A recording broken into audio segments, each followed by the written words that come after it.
Hello everyone. चलिए sir आगे की तरफ बढ़ते हैं। प्रोबेबिलिटी के श्रृंखला में आगे की तरफ बढ़ते हुए addition theorem on the probability. Addition theorem,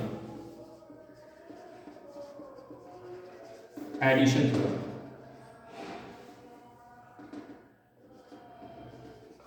addition theorem of on probability. On probability लिख लेना अपना।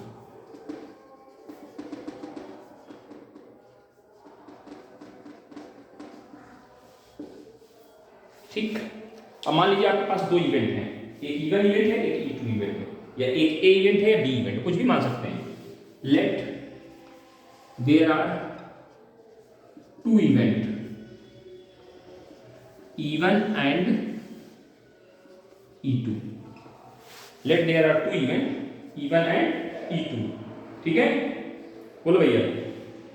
तो दो इवेंट हमारे पास E1 और E2 है, तो यहां पर जो एडिशन थ्योरम है उसको बोलते हैं probability of E1 union E2 is equal to formula होता है probability of E1 plus probability of E2 minus probability of E1 intersection E2। ये फॉर्मूला चलता है, ये फॉर्मूला होता है। ठीक, कैसे आया जनरेटर देखते हैं। ये हमने बना लिया, मेरे पास सिंपल स्पेस है, ऐसे बनाया करो ब्लॉक डायग्राम। यहाँ लिख दिया एस। यहाँ पर दो इवेंट है, एक इवन इवेंट है, ये हो गई, ये इवन इवेंट हो गई, और ये E2 इवेंट हो गई। सबकी जरा नामों को जानिए आप जरा, थोड़ा सा 11th का हम लोग वेन डायग्राम यूज कर रहे हैं। ये इवन इवेंट है, तो पर्टिकुलर ध्यान से देखते चलिए, एक एक चीज को समझते हुए बढ़िए ध्यान के। इतने पार्ट को ध्यान से देखिए, ये पार्ट आप देख रहे हो, ये पूरा इवन है, और इस पार्ट में हम पूरे को क्या बोलते हैं, E2 बोलते हैं। इसको हम क्या बोलते हैं, इंटरसेक्शन बोलते हैं। बोले सर सही है? हाँ सर सही है, बिल्कुल सही है, कोई दिक्कत वाली बातचीत नहीं है, कोई दिक्कत वाली बातचीत नहीं है। समझने का प्रयत्न करेंगे, समझ में बातें आएंगी, नहीं समझने का प्रयास करोगे तो भैया हम नहीं जानते, आप जानो आपका काम है ना, कोई दिक्कत इतनी बात नहीं है ना। अब एक चीज जरा ध्यान से देखिए, और इस पूरे को जब हम, ये E1 है, ये E2 है, और ये दोनों को अगर हम जब यूनियन की बात करें तो ये देखो, ये पूरा यूनियन बन रहा है ऐसे, ये पूरा यूनियन है।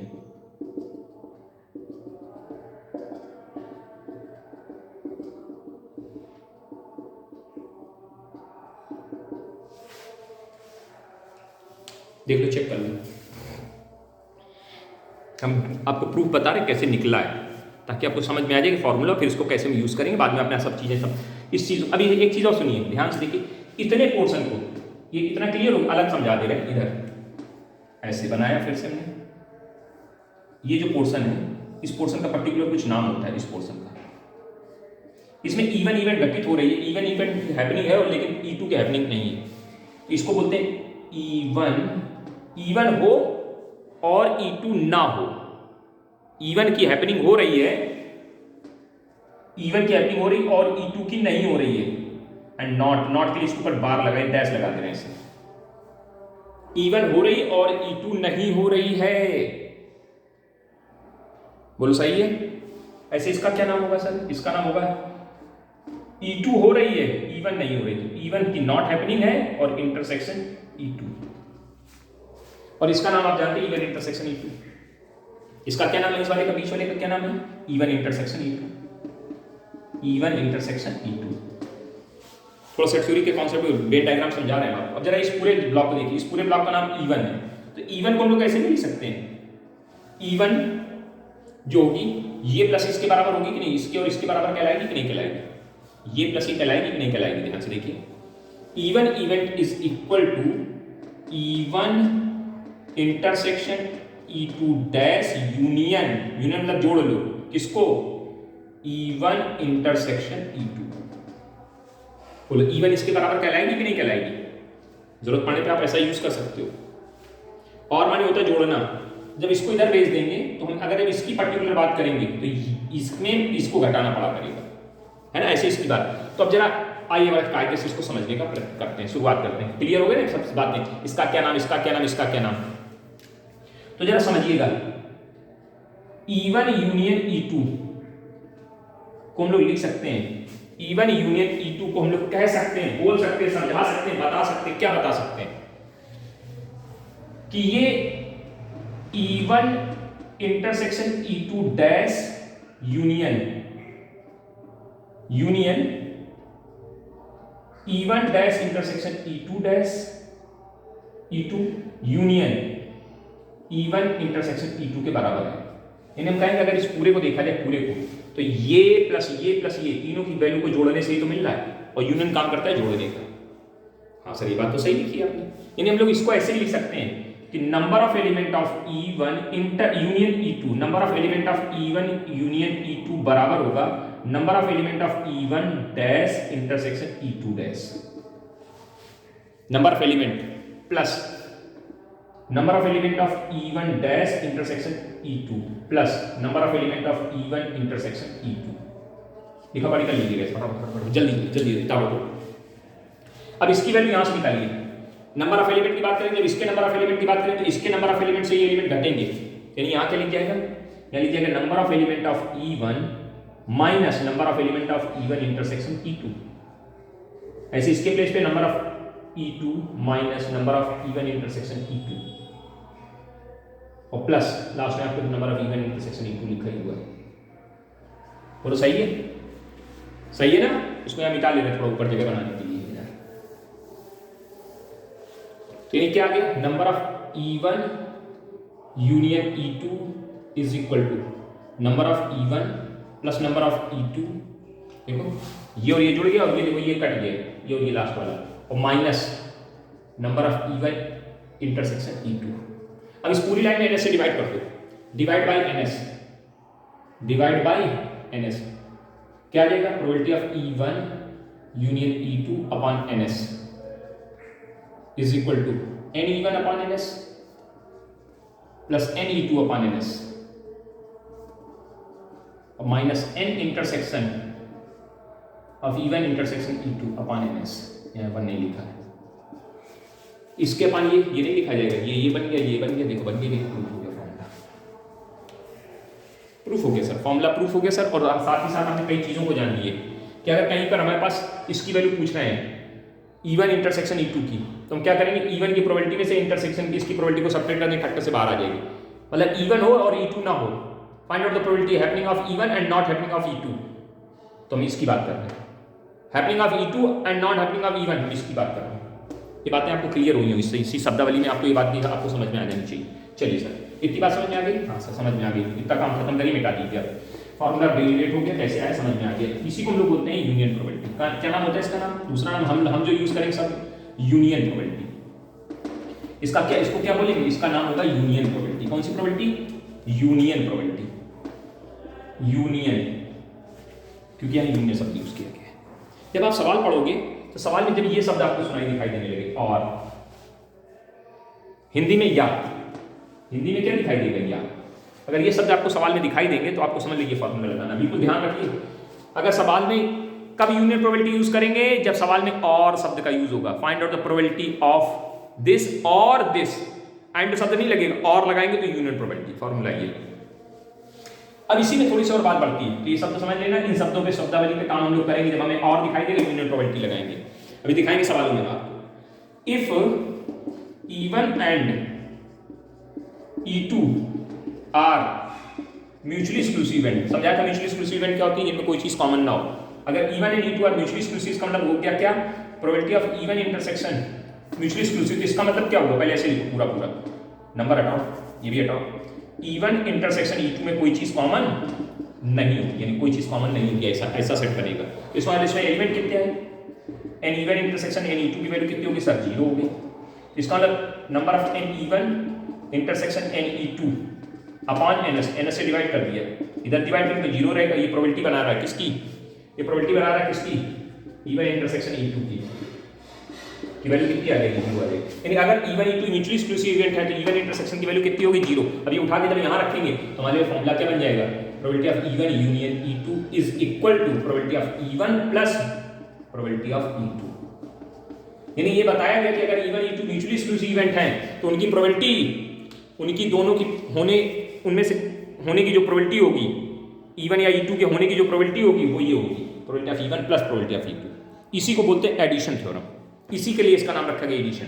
क्या करना है कि दोनों की प्रोबेबिलिटी को जोड़ दो, निकल आती है प्रोबेबिलिटी। अब ऐसी अगर मान लो 3 इवेंट हो, 3 इवेंट हो, तो 3 इवेंट के लिए बात समझ लेते हैं। क्लियर हो गया? ये वैल्यू जीरो कैसे हुई, वो पूरा प्रोसीजर आपको पहले समझाया है, फिर उसकी वैल्यू उठा के यहाँ रखी, फिर ये आपका फॉर्मूला बन के तैयार हुआ है। तो आपके पास 2 फॉर्मूले हो गए, एक ये हो गया और एक ये हो गया। अगर E1 और E2 म्यूचुअली एक्सक्लूसिव इवेंट नहीं होंगी तो ये फॉर्मूला लगाएंगे, अगर म्यूचुअली एक्सक्लूसिव इवेंट होंगी तो ये फॉर्मूला लगाएंगे। समझ में आ गई बात? बिल्कुल आ गई समझ में बात।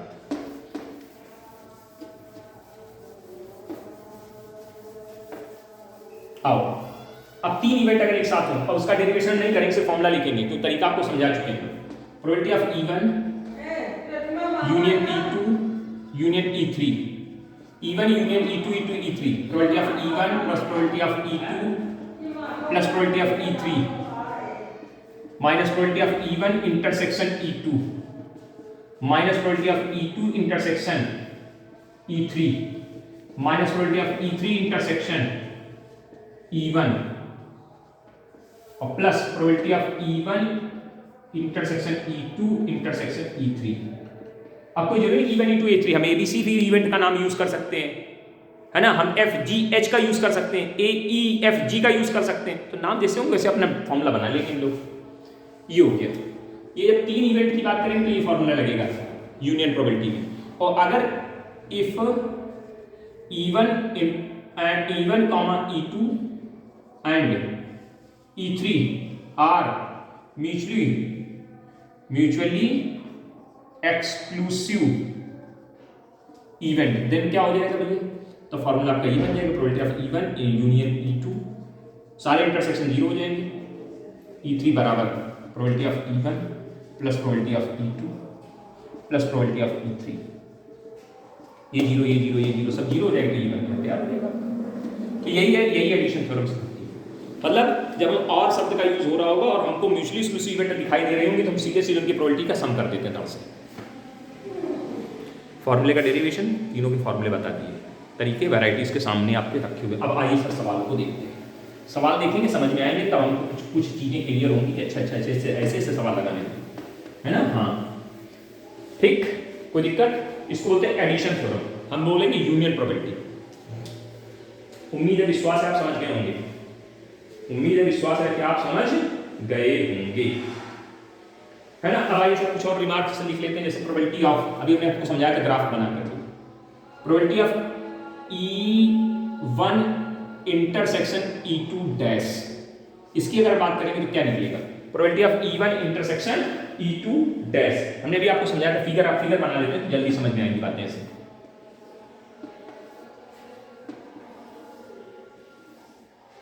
ये है probability of E1 intersection E2 dash. E1 हो E2 ना हो, इसी का तो नाम है, इसका क्या नाम है?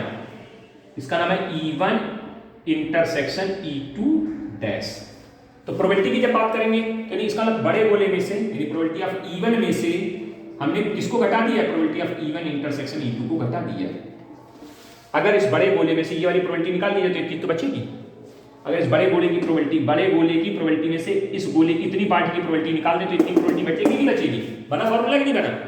अगर आपसे कभी ऐसे प्रोबेबिलिटी पूछेंगे निकालेंगे। अगर कहेंगे probability of E1 dash intersection E2 तो क्या लिखोगे सर?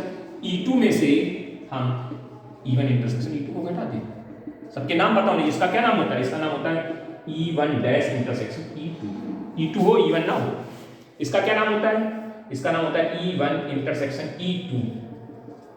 क्लियर हुआ? सबके नाम क्लियर कर रहे हैं आपको, बोलो। अब एक बात और बात आती है, एक और बात आती है, दोनों ऊपर अगर डैश डैश का मतलब ऐसे भी लगाना है ना, E1 dash intersection E2 dash ऐसे लिखा है। इसका क्या मतलब हुआ? इसका मतलब बड़ा झमेला वाला हो गया। झमेला नहीं, बिल्कुल सिंपल झमेला है। समझिए, आपको डिमार्गस पढ़ाई थी 11th में कि जब अलग अलग बार हो, कॉम्प्लीमेंट्री अगर अलग अलग हो तो कॉम्प्लीमेंट्री को अगर कंबाइन करेंगे, कंबाइन कर दो, कर दिया तो यूनियन इंटरसेक्शन और इंटरसेक्शन यूनियन में तब्दील हो जाता है। उल्टा था, अलग अलग अगर आपके पास कॉम्प्लीमेंट्री है और उसको कंबाइन करना चाहते हो तो यूनियन इंटरसेक्शन और इंटरसेक्शन यूनियन में तब्दील होता है। लगा दिए। अब इसका क्या मतलब हुआ? E1 यूनियन E2, यानी ये पूरी E1 यूनियन E2 है, ये पूरी, इस पूरी को क्या बोलते हैं? इस पूरी को बोलते हैं E1 यूनियन E2। यही तो है। और उसका बाहर लगाया, बाहर मतलब ये बाहर की बात होने लगी, इसकी बाहर बात होने लगी, इसका ये क्या वैल्यू कैसे बराबर होगी, ये वैल्यू बराबर इस पूरे बोलते हैं प्रोबेबिलिटी। और प्रोबेबिलिटी ये यूनियन है और ये बिना यूनियन है, तो इन दोनों का सम एक के बराबर होता है, पढ़ाया है, होना ना होना, ये होने की है, ये ना होने की, बाहर वाली ना होना होगा, तो दोनों का सम एक के बराबर होगा। तो इसका मतलब इसकी जगह क्या लिख देंगे, 1 माइनस, अगर आपको ये पूरा ब्लॉक है, इस पूरे ब्लॉक का एरिया 1 है मान लो, और इसका एरिया क्या है, ये probability of E1 union E2 है। अगर हमको इतनी इस वाले एरिया का मतलब इस वाले चीज का एरिया चाहिए, खाली जगह वाले का, तो कैसे निकालोगे, 1 में से इसको घटा दोगे, E1 यूनियन E2 कर दोगे। इसकी वैल्यू आपके पास निकालना आती है, फॉर्मूला आपको पता ही, वैल्यू रख के फटाक से निकाल के आंसर करा देना। करा पाएंगे नहीं करा पाएंगे, बिल्कुल करा लेंगे, बोलो। अब ऐसे ही अगर यहाँ को ऐसे इसकी बात करें, probability of E1 union E2 की, तो इसको फिर कंबाइन करें तो probability of E1 intersection E2 बन जाएगा, E1 इंटरसेक्शन E2 बन जाएगा, probability of E1 intersection E2। अब फिर वही बात, इतने की बात कर रहे हैं, इतने इसके बाहर की बात मतलब ये सब पूरा आ गया, तो इसको क्या करेंगे, 1 में से घटा देंगे, इसको प्रोबेबिलिटी ऑफ E1 इंटरसेक्शन, मतलब सीधे से ऐसे समझो, किसी का डैश अगर है तो 1 में से घटा दो तो सिंपल में कन्वर्ट हो जाता है। जैसे E plus E bar equal to 1 था, तो अगर आपके पास E बार की वैल्यू है तो 1 minus E probability of E के बराबर होगी। जैसे यहाँ पे बार लगा था, बार हटाना था, 1 में से इसको घटा दिए, इसके सिंपल को घटा दीजिए, इसके सिंपल को 1 में से घटा दिए। एक कुछ थ्योरम्स और भी आपके सामने रख दिए हमने, जो हमें को जरूरत पड़ने पर यूज होंगे, हम आप यूज करेंगे और आप कहोगे कैसे होंगे, तो आपको समझ में आ जाएंगे फटाफट। उम्मीद है क्लियर है, समझ में आ गई बातें। अब और सवालों पे आते हैं। परिचर्चात्मक विषय शुरू होता है। अब अच्छा लग रहा होगा, बढ़िया मस्त एकदम, है ना, समझ में आ रही है कि नहीं आ रही। अब क्या E1 and E2, E and sir क्या लिखा है, इफ E एंड F, अब नाम बदल दिया, देखो मैंने, हमको E1 E2 से पढ़ाया और नाम दे दिया E और F, आर टू इवेंट हमने कहा ठीक है, बना रखा है यार, 2 इवेंट है तो बढ़िया है। Probability of E 1/4, probability of F 1/2, probability of E intersection F 1/8। Then find, अब थोड़ा बहुत ही पूछ रहे, then find number 1 probability of E1 intersection E1 नहीं, E intersection F। Number 2 probability of E dash union F dash. Number 3 probability of E dash intersection F। चौथा probability of E intersection F dash. पांचवा probability of E union F, बहुत बढ़िया। छठवां probability of E union F का dash. सातवां probability of E intersection F का dash. आठवां, क्या कर रहे हो सर, कल लिखते ही चले जाओगे, कहा जाने ले लोगे। Probability of EF union F, union लगा दिया, बदलाव लाए। 9th number probability of E union F dash. अगर इतने सवाल हमने सब समझ लिए तो हमको इस तरह के जो भी क्वेश्चंस आएंगे हर वैरायटीज को क्लियर कर लेंगे। एक ही सवाल लगाने के बाद हम सक्षम हो जाते हैं कि हमको ज़्यादा कुछ नहीं पढ़ना पड़ेगा, तो एक टॉपिक क्लियर तो बहुत कुछ क्लियर। आओ सर एक एक करके, सबसे पहले आते हैं नंबर 1 पे, probability of E intersection F का होल डैश। होल डैश है, कंबाइंड है डैश पूरा, तो हमने कहा था जब पूरे डैश को 1 माइनस सिंपल कर दो, probability of E intersection F, E intersection formula बन गया। और E इंटरसेक्शन F की वैल्यू दी है कितनी, 1 - 1/8, आंसर 7/8। पहला सवाल चेक करो, पहले का आंसर ओके हो गया, पहले सवाल 1/6, जल्दी पहले का आंसर 7/8। दूसरे में आते हैं, इस वाले में ध्यान से देखते जाना, क्योंकि दूसरे को हम कैसे देखो इससे लिंक करते हैं। प्रोबेबिलिटी ऑफ E1 नहीं है सर, E1 गलत लिख देते हैं, बार बार आदत पड़ गई E1 E2 की ना। अलग अलग डैश से कंबाइन करो डैश, जब कंबाइन करेंगे तो ये लिख जाएगा, कंबाइन डैश होगा E F कंबाइंड हो गया, और जब यूनियन इंटरसेक्शन में तब्दील हो गया, ये बन गया। और ये बना तो यही सवाल फिर से बन गया, यही सवाल बना तो इसको फिर आपने ऐसे लिखा, इंटरसेक्शन F, और इसकी वैल्यू 1/8 रखी और कैलकुलेट किया तो आंसर फिर 7/8 आ गया। ये सब दूसरा भी इसके बाद। तीसरे की बात करते हैं, तीसरे में क्या लिखा, probability of E dash intersection F में हो, E में ना हो। F में हो तो probability of F minus probability of E intersection F, अब फिगर याद होगा आपको तो तुरंत समझ में आ गया होगा। एफ में हो ई में ना हो, फिगर याद करिए ऐसे ये बना, ये हमारा ई है और ये हमारा एफ है, इसकी बात कर रहे हैं। एफ में है और ई में नहीं है, यानी क्या करेंगे, एफ वाले गोले में से इंटरसेक्शन वाला गोला गायब कर देंगे। एफ की वैल्यू कितनी, प्रोबेबिलिटी ऑफ 1/2 है और इंटरसेक्शन की वैल्यू 1/8 है। And now you calculate, you get answer. LCM 8 आया, यहाँ 4 आया, -1 हुआ, 3/8 आंसर। बोलो हाँ, बिल्कुल बोलो हाँ। ऐसे इसकी बात करेंगे, जब आप इसकी बात करेंगे तो मिटाना पड़ेगा हमको, क्योंकि हमारे पास जगह की थोड़ी शॉर्टेज हो रही है, तो इसको मिटा लेते हैं, मिटा ले, इधर से मिटा लेते, ऊपर वाला मिटा लेते। अरे कोई बात नहीं, वैल्यूज मिट गई, तुम्हारे पास तो लिखी है, हमारे पास नहीं लिखी, हम देख लेंगे बाद में इसके हिसाब से। चलिए तो किसकी बात कर रहे हैं, चौथे नंबर की। चौथे नंबर की probability of E intersection F का डैश, क्या लिखा कि probability of E minus probability of E intersection F, दोनों की वैल्यू आपके पास रखी थी, रखना, वैल्यू कैलकुलेट करना, चौथा हो जाएगा। पांचवें में आती है, पांचवा तो बहुत ही सिंपल पूछ दिया, probability of E union F, ये तो सीधा फॉर्मूला है, probability of E plus probability of F minus probability of E intersection F, सीधे तीनों वैल्यू रखकर कैलकुलेट कर देना। फिर कह रहे हैं इसका डैश, इसका dash probability of E union F का होल डैश, इसको ऐसे 1 minus probability of E union F नहीं लिख सकते, लिख सकते हैं, और ये वैल्यू आपने यहाँ से कैलकुलेट कर यहाँ रख देना तो ये निकल जाएगा, ये भी हो गया। इसको देखो, इसको भी दिखाते हैं जरा, थोड़ा सा ध्यान दीजिएगा, थोड़ा सा ध्यान दीजिएगा, इसको मिटा देते हैं। Probability of E1 intersection F dash, अब देखो अलग अलग कंबाइन करेंगे तो यूनियन इंटरसेक्शन यूनियन में तब्दील हो जाएगी। ये बन गया, ये सवाल ये नहीं बन गया, इसको ये लिखेंगे, इसकी वैल्यू आ चुकी तो ये भी हो जाएगा। लो भैया, अरे राम तुम सब निपटाई दियो, धीरे धीरे दड़ा दियो, सब हो गया ना। अब आइए सर इन दो सवालों को और देख लेते हैं जो ये बीच में लिखे हुए, इनके बाद हमें सिर्फ लिखना बताया, वैल्यू रख के कैलकुलेशन करना आपकी जिम्मेदारी में छोड़ दी है हमने। इसको जरा देखिए, लास्ट वाला 8 और 9 नंबर, ई डैश यूनियन एफ लिखा है, ई डैश यूनियन एफ, तो पहले क्या लिखा है, इसे लिखा है probability of E dash union F, तो हम यूनियन फॉर्मूले को खोल दीजिए, probability of E dash plus probability of F minus probability of E dash intersection F. इसको क्या लिख सकते हैं, इसको लिख सकते हैं 1 minus probability of E plus probability of F minus probability of E dash intersection F. इसकी वैल्यू तुमने तुम्हारे पास दी है, इसकी वैल्यू तुम्हारे पास दी है, इसकी वैल्यू तुमने भी बीच में निकाली है, सिर्फ रखना, कैलकुलेट करना, आंसर आ जाएगा। ऐसे इसको भी बना सकते हैं, करिएगा, डू योरसेल्फ में डालिए, कर सकते हैं आप लोग। अच्छे भैया हैं, ताबड़तोड़ मुंह फोड़ करिए सवाल, ताबड़तोड़ मुंह फोड़ करिए, कर लेंगे। अब समझ में आ गया सब कुछ है नहीं कहानी, है ना, हाँ कुछ नहीं कहानी है, ठीक। तो ये तो इस तरह से अगर आपको वैल्यूज देकर के कुछ समथिंग वैल्यूज पूछते हैं तो आप उनको ऐसे अच्छा आसानी से कर सकते हैं। आगे बढ़ते हैं, कह रहे हैं कुछ बातें कह रहे हैं, तो सुन लेंगे उनकी बातें, क्या बोल रहे हैं। कह रहे E and F if E and F are two event, if E and F are two events such that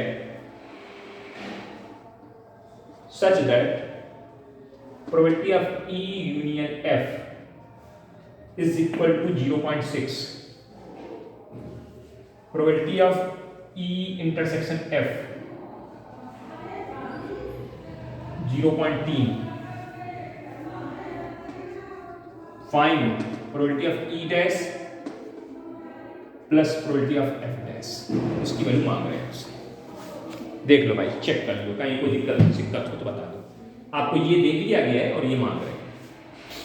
चलो पहले तो लिख लेते हैं, probability of E dash plus probability of F dash का मतलब क्या हुआ, 1 माइनस प्रोबेबिलिटी ऑफ ई, इसकी डैश है सिंपल लिख के, plus 1 minus probability of F, 1 और 1 2 हो गया, माइनस कॉमन कर लिए तो probability of E plus probability of F. अब इन दोनों की वैल्यू अगर हमारे पास होती तो मजा आ जाता, लेकिन है नहीं। अरे उसके लिए इन्होंने कमिटमेंट दी है, तो हमको एक बात मालूम है कि probability of E union F का मतलब ये होगा कि probability of E plus probability of F और minus probability of E intersection F, ये होता है कि नहीं होता फॉर्मूला। हमको इतनी वैल्यू चाहिए तो ये इसको उठा के डाल लीजिएगा, तो यहाँ के लीजिएगा 2 minus bracket probability of E union F और plus probability of E intersection. अरे सर मार दिया ताबड़तोड़। दोनों की वैल्यूज आपके पास गिवन है, रख दीजिए 0.6 और 0.3। जोड़िए जाड़िए कितनी वैल्यू देगा 0.9 आ जाएगा। 2 माइनस 0.9 आंसर 1.1। अब कहोगे सर ये 1.1 से ज्यादा, ये बेटा दो चीजों की प्रोबेबिलिटी मिलकर के बन रही है तो आ सकती है। सिंगल एक की प्रोबेबिलिटी होती तो ये आंसर आता तो नहीं मानते, लेकिन 1.1 आंसर सही है। क्यों कि दो की प्रोबेबिलिटी का एडिशन है अलग अलग, समझ गए? इसलिए लड़ना झगड़ना नहीं, बवाल काट दो, पता लगा कहो कि नहीं ऐसा नहीं ऐसा है। क्लियर हो गया सवाल? Clear, all clear, full clear है ना? क्वेश्चंस हैं बढ़िया मिलेंगे आपको। करें फिर ई and F are the probability such that, अभी लैंग्वेज लिख लेना। प्रोबेबिलिटी ऑफ ई की value 1/2, probability of E union F की वैल्यू 3/5, प्रोबेबिलिटी ऑफ एफ करें पी है, ठीक है?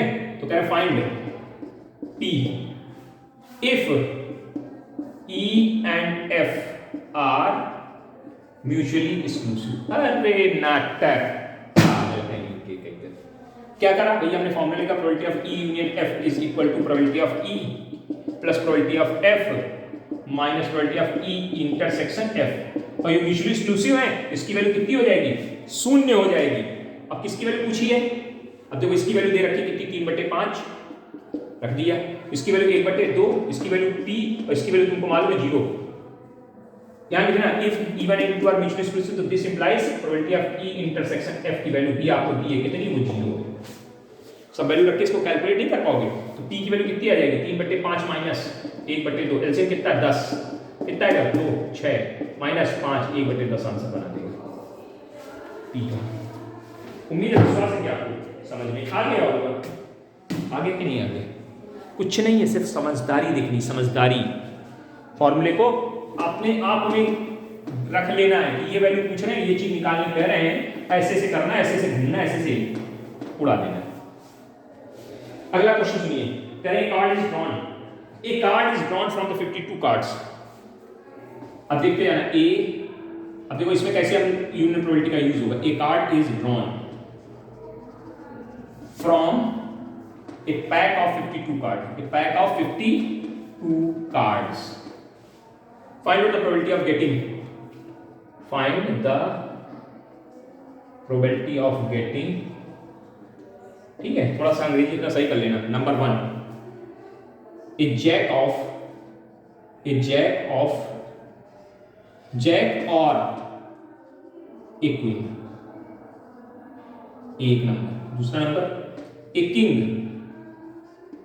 or a spade। Number 3, a heart or a club। 4 number either a red or a face card।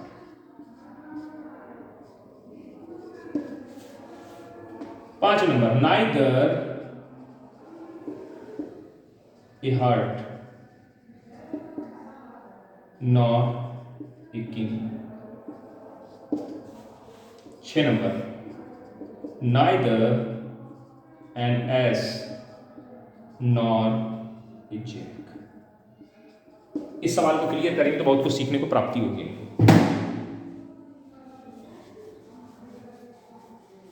बोलो ठीक। देखो यहाँ पे एक शब्द दिखाई दे रहा है, हर सवाल में देखिए नॉर करके अपोजिट करके नॉर लिख दिया है, वही चीज मतलब निगेटिव चल रहा है तो नॉर चल गया, और का नॉर होता है निगेटिव वर्ड वही तो है ना, कोई बात नहीं। ए जैक और ए क्वीन, ए किंग और ए स्पेड, जब भी आर वर्ड का प्रोनाउंसिएशन होगा यूनियन प्रोबेबिलिटी का फॉर्मूला लगना है। तो ऐसा सबसे पहले यहाँ पे ऐसे क्या करेंगे, लेट करना पड़ेगा, let capital A is an event of getting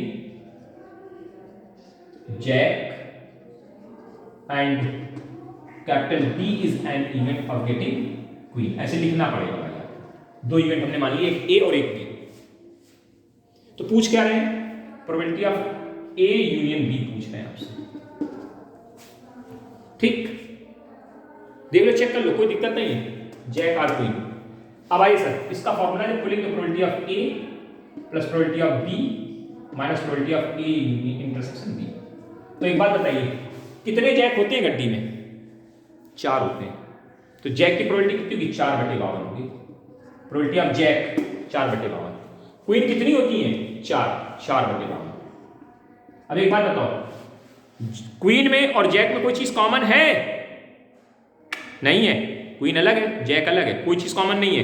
तो इंटरसेक्शन की वैल्यू कितनी हो गई? 0/52। यानी ये एक्सक्लूसिव इवेंट थी। कैसी इवेंट थी? एक्सक्लूसिव, यानी इसकी वैल्यू 0, खत्म। सीधे कितना आ गया? 8/52। आंसर कर देंगे, काटा काटी करके आंसर कर देंगे। कितना आ जाएगा? 4 से काटेंगे, 4 दूनी 8 और 13 चौको 52, 2/13 आंसर। इस तरह से लिखा पड़ेगा साहब। अगला, a king or a spade. देखो ध्यान से, capital is an event of getting king और बी स्पेड। चलो अब आइए सर, फॉर्मूला फिर वही लिखिए। किंग कितने होते गड्डी में? 4/52। नहीं पहले, हाँ किंग 4/52। स्पेड कितने होते? 13/52। अब एक बात बताओ, स्पेड और किंग में कोई पत्ता कॉमन है? हाँ साहब, स्पेड वाला किंग कॉमन है। किंग में भी काउंट हो रहा है, स्पेड में भी काउंट हो रहा है। कौन सा? स्पेड का जो किंग बना होगा, स्पेड वाला जो किंग होगा वो दोनों में कॉमन आ रहा है। कॉमन आ रहा है साहब, -1/52। कैलकुलेशन करेंगे, 52 एलसीएम आएगा, 4 + 13 - 1, इन टोटल कितना? 16/52, 4/13। उम्मीद है बातें समझ में आ रही। 4/13 73 न पढ़ देना, पता लगा बवाल कर दो। क्लियर हुआ? अब लिखा है ए हार्ट और ए क्लब। फिर वही बात, फिर वैसे ही यहां पे बदल देना, गेटिंग हार्ट और क्लब। तो आई सर, हार्ट कितने? 13, क्लब कितने? 13। हार्ट और क्लब में कोई कॉमन? ना सर, कोई कॉमन नहीं। हार्ट और क्लब में कहां कोई कॉमन होता है?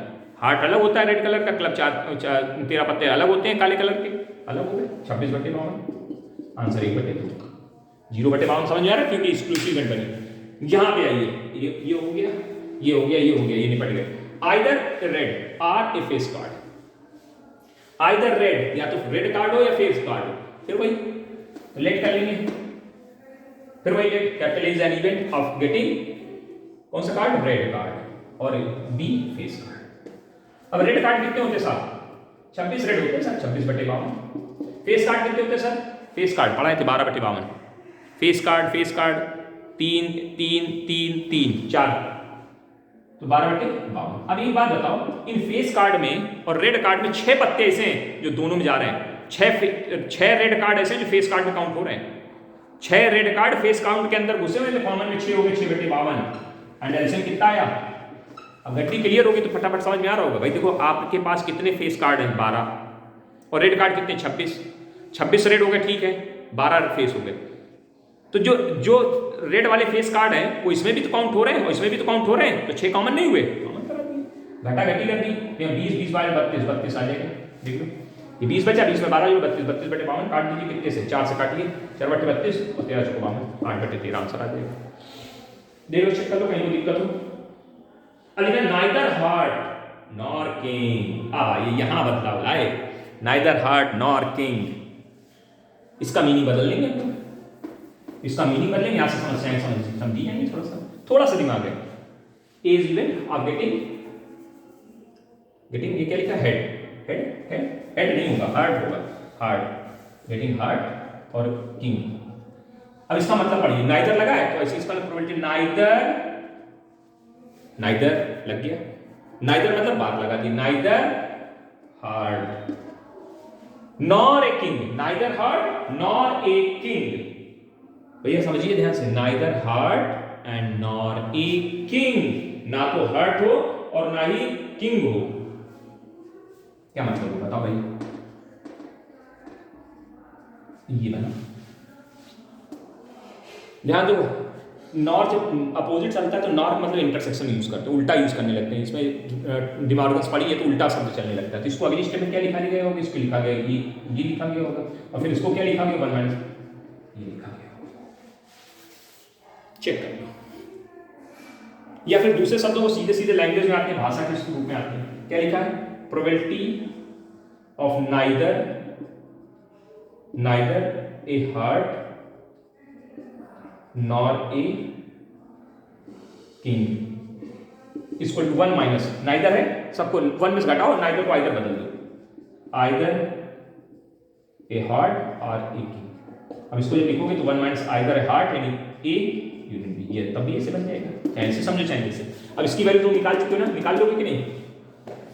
हार्ट कितने होते हैं, अब इसकी वैल्यू निकालनी पड़ेगी। कैसे निकालोगे? फॉर्मूला खोलोगे, 1 minus probability of A minus probability of B, A plus probability of B minus probability of intersection A intersection B, intersection B. Heart कितने होते हैं? हार्ट कितने होते हैं?